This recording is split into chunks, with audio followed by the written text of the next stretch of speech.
All of his co-workers were gone. What could it mean? Stanley decided to go to the meeting room. Perhaps he had simply missed a memo.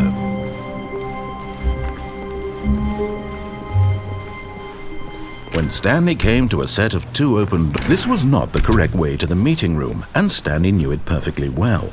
Perhaps he wanted to stop by the employee lounge first, just to admire it.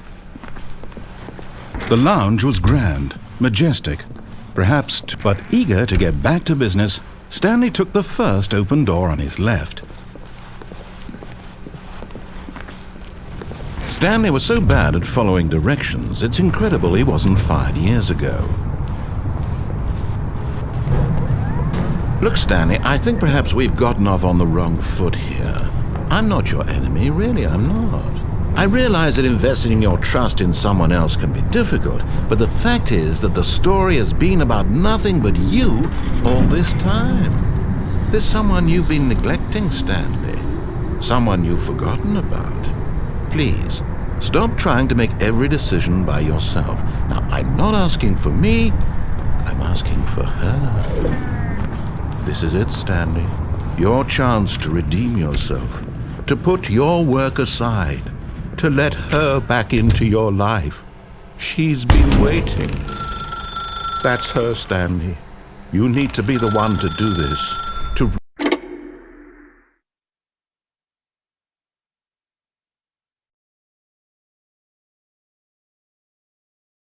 Oh, Stanley, is that you?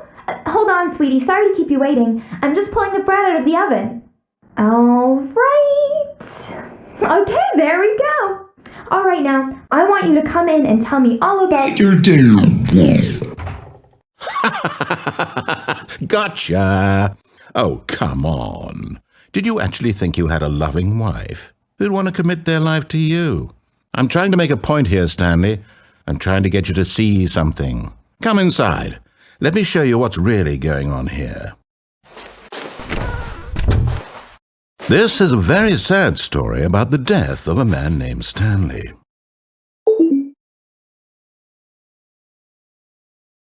Stanley is quite a boring fellow. He has a job that demands nothing of him, and every button that he pushes is a reminder of the inconsequential nature of his existence.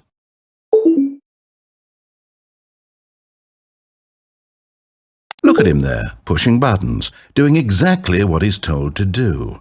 Now he's pushing a button. Now he's eating lunch. Now he's going home. Now he's coming back to work. One might even feel sorry for him, except that he's chosen this life. But in his mind, he can go on fantastic adventures. From behind his desk, Stanley dreamed of wild expeditions into the unknown, fantastic discoveries of new lands. It was wonderful, and each day that he returned to work was a reminder that none of it would ever happen to him. And so he began to fantasize about his own job. First, he imagined that one day while at work, he stepped up from his desk to realize that all of his co-workers, his boss, everyone in the building had suddenly vanished off the face of the earth.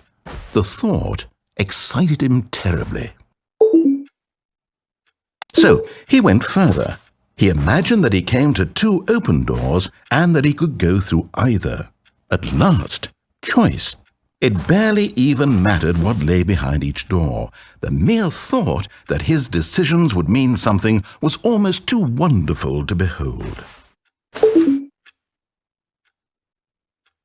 As he wandered through this fantasy world, he began to fill it with many possible paths and destinations.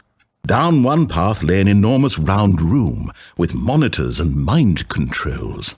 And down another was a yellow line that weaved in many directions, and down another was a game with a baby. And he called it the Stanley Parable. It was such a wonderful fantasy, and so in his head he relived it again, and then again, and again, over and over, wishing beyond hope that it would never end, that he might always feel this free.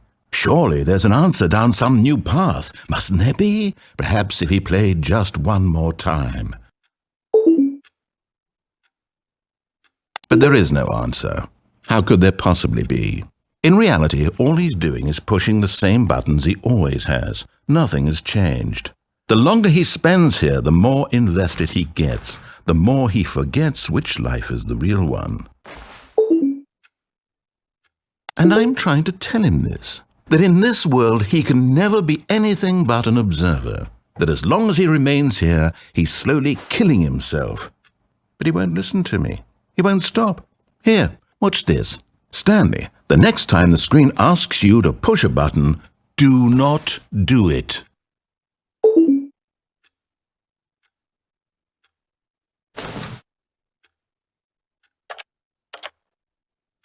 You see?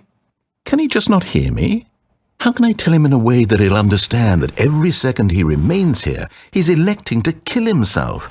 How can I get him to see what I see? How can I make him look at himself?